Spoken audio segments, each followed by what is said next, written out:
Neemuch collector कार्यालय में मंगलवार को आयोजित जनसुनवाई के दौरान दो फरियादी हाथों में तख्तियां लेकर पहुंचे और लंबित शिकायतों को लेकर नाराजगी जताई। ललित गुर्जर ने आरोप लगाया कि करीब एक माह पहले उन्होंने क्रिएटिव माइंड ग्लोबल स्कूल द्वारा कथित रूप से 20 से 25 हजार रुपए की पेनल्टी वसूली जाने की शिकायत की थी, लेकिन अब तक कोई कार्रवाई नहीं हुई। वहीं ग्राम दूधरासी के वार्ड क्रमांक 4 के एक युवक ने बताया कि करीब 6 माह पहले वार्ड की समस्याओं को लेकर आवेदन देने के बावजूद नालियों की सफाई, बंद स्ट्रीट लाइट और गंदगी जैसी समस्याओं का समाधान नहीं हुआ। दोनों शिकायतकर्ताओं ने तख्तियों के माध्यम से प्रशासन के प्रति नाराजगी जताते हुए लंबित मामलों में जल्द कार्रवाई की मांग की। हालांकि शिकायतों में लगाए गए आरोपों पर संबंधित विभागों और प्रशासन की ओर से कोई आधिकारिक प्रतिक्रिया सामने नहीं आई है।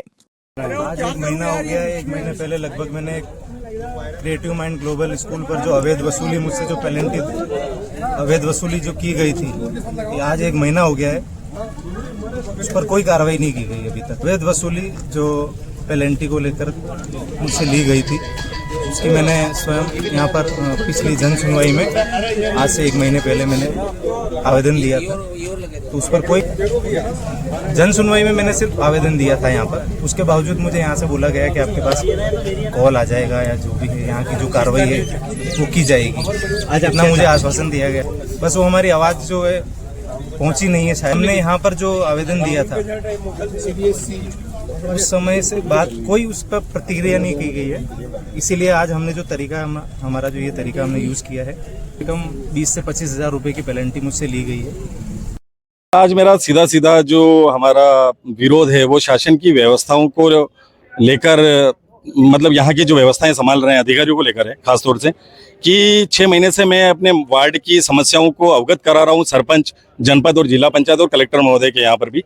और मैंने जन सुनवाई के माध्यम से अपनी शिकायत दी है, सेवा हेल्पलाइन के माध्यम से शिकायत दी है, लेकिन वहाँ पर किसी प्रकार से सरपंच और सचिव इतनी लापरवाही बरत रहे हैं कि हर बार हमें आश्वासन दिया जा रहा है कि यह कार्य हो जाएगा, साफ सफाई का काम हो जाएगा, नालियाँ ठप्प पड़ी हुई है, बीमारियाँ फैलती जा रही है, स्ट्रीट लाइटें बंद है, कोई नहीं सुनाई जा रही, और उसके बाद कहा जाता है कि आगे से हमें पैसा नहीं आ रहा है। तो क्या साफ सफाई के लिए एक जनप्रतिनिधि को आकर इस तरीके से अपना विरोध प्रदर्शन करवाना पड़ेगा? मेरा सीधा आप लोगों के द्वारा भी एक जो है सवाल है कि क्या एक जनप्रतिनिधि एक साफ सफाई नालियों के चक्कर में आएगा? और सरपंच और सचिव इतनी लापरवाही कर रहे हैं, गाँव में अवैध गतिविधियाँ चल रही है, शासकीय जमीन को आवंटित किया जा रहा है बिगर किसी घोषणा के, बिगर किसी उसके, कोई रोक टोक नहीं है, जो भी है सब कुछ अनलीगल काम हो रहा है गांव दूरदर्शी में। और उसके कर्ता धर्ता जिसे कहा जाए सरपंच और सचिव, उनके ही निगरानी में सारा काम हो रहा है और उनको बार बार अवलोकन कराने के बाद में भी कोई बात की सुनवाई नहीं हो रही है। मैं जनप्रतिनिधि अभी वार्ड नंबर 4 में मैं वार्ड पंच हूँ और जितेंद्र परिया नाम है और गांव दूरदर्शी।